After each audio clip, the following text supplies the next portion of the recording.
विधीचं विधान कोणीही बदलू शकत नाही. लाख जरी आपण प्रयत्न केले ना, लाख, तरी सुद्धा होणाऱ्या घटना ह्या होतच राहतात. आणि याच्याच बाबतीत सुंदर अशी अद्भुत अशी कथा आज आपण ऐकणार आहोत. ही कथा आहे महाभारतातली. ज्यांनी महाभारत लिहिलं त्या गुरु वेद व्यासांनी सांगितलेली ही कथा आहे. हो, वेद व्यासांनी सांगितलं.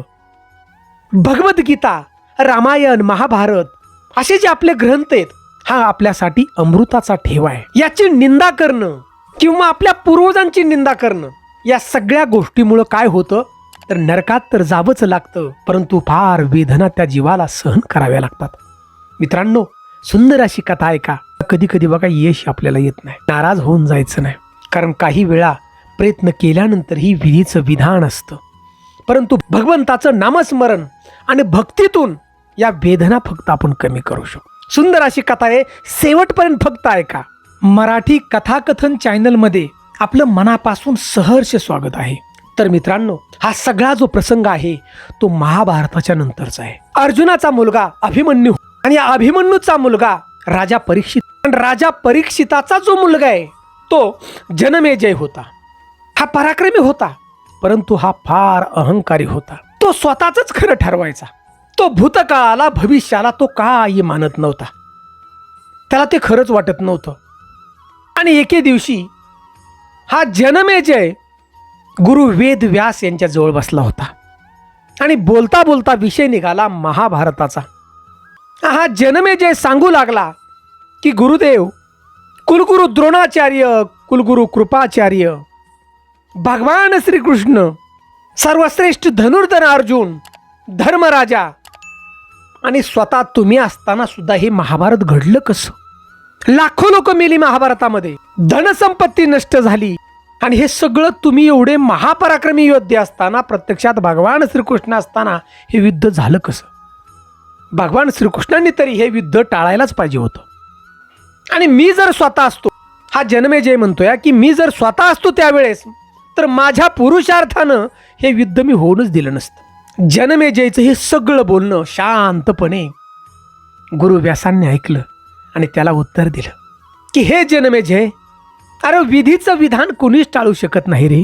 भगवान श्रीकृष्णांकडे एवढं सामर्थ्य होतं की हे युद्ध थांबू शकत होते, परंतु हे विधीचं विधान होतं आणि विधीचं विधान थांबवण्याचा अधिकार प्रत्यक्ष भगवंताला सुद्धा नाही.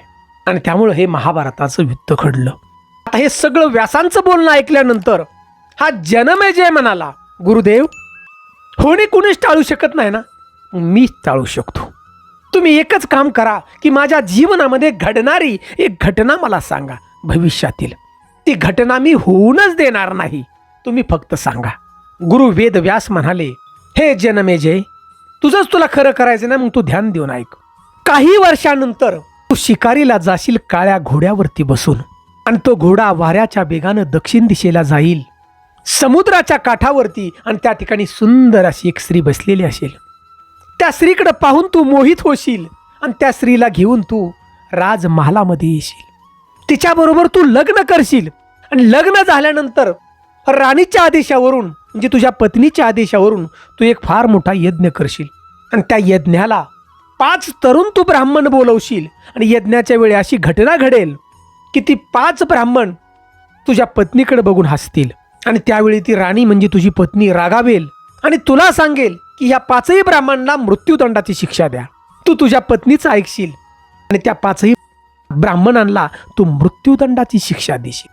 तुला ब्रह्महत्येचं पातक लागल आणि त्याचं फळ म्हणून तुला कुष्ठरोग होईल आणि तुझा मृत्यू होईल.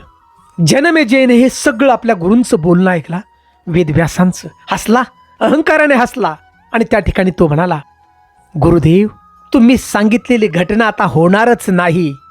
जी होणी आहे ती मी होऊन देणार नाही, तुम्ही फक्त पाहत राहा.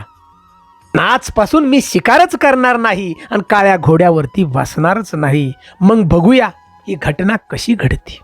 गुरु वेद व्यासांनी स्मित हास्य केलं. हे राजा, तू जा रे, पहा विधीचा खेळ, असं त्या ठिकाणी म्हणलं.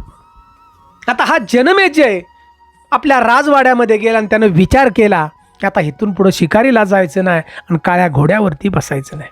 दिवसामागून दिवस निघून गेले आणि ज्या वेळेला होणीची वेळ आली, ती घटना घडण्याची वेळ आली, त्यावेळी हा जनमेजयला शिकारीची आठवण झाली हो. तो आपल्या राजवाड्यामध्ये घोडा पाहू लागला, परंतु त्यावेळी बघा काळा घोडा व्यतिरिक्त दुसरा कुठलाच घोडा नव्हता. काळा घोडा होता. घोड्यावरती बसला आणि या जनमेजयने विचार केला, आता मी शिकारीला तर जाईल, परंतु दक्षिण दिशेला जाणार नाही. घोड्यावरती बसल्यानंतर बघा हा घोडा वाऱ्याच्या वेगानं पळू लागला, अनियंत्रित झाला. त्यानं हा जनमेजयचा घोडा काळा दक्षिण दिशेला गेला, समुद्राच्या काठावरती.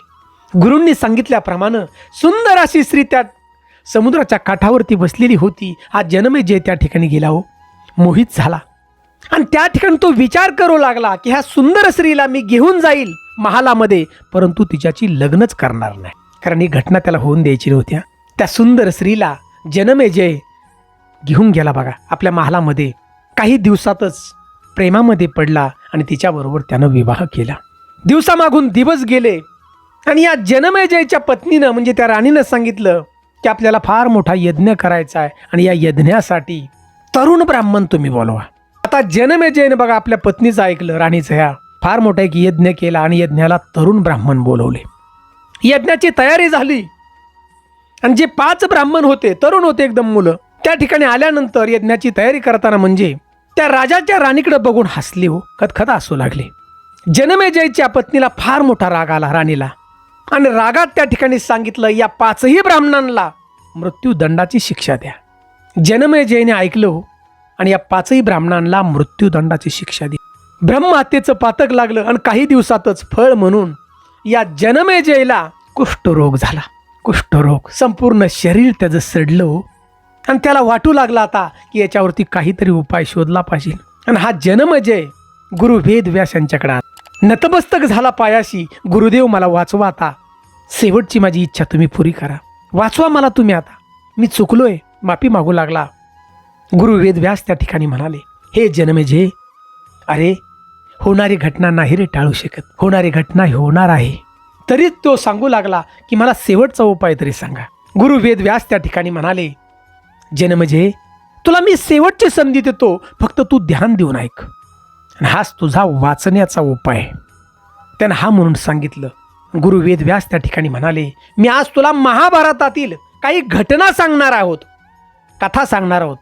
त्या घटना तू ऐक आणि त्या घटना ऐकल्यानंतर फक्त नकारात्मक बोलू नकोस, विश्वास ठेवून तो ऐक. तर तो हा म्हणाला, कारण तो मृत्यूच्या समयी होता, अशी त्याची परिस्थिती होती.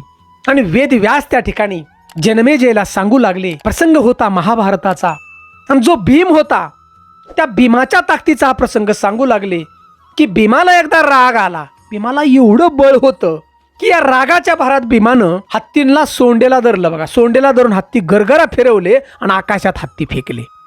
असे कितीतरी हत्ती भीमाने आकाशात फेकले आणि आजही ते हत्ती तसेच आकाशात फिरत आहेत, खाली पडत नाही. आता हे बोलणं ऐकल्यानंतर हा जनमेजय त्या ठिकाणी हसून म्हणाला, गुरु वेदव्यास, हे कसं शक्य आहे हो?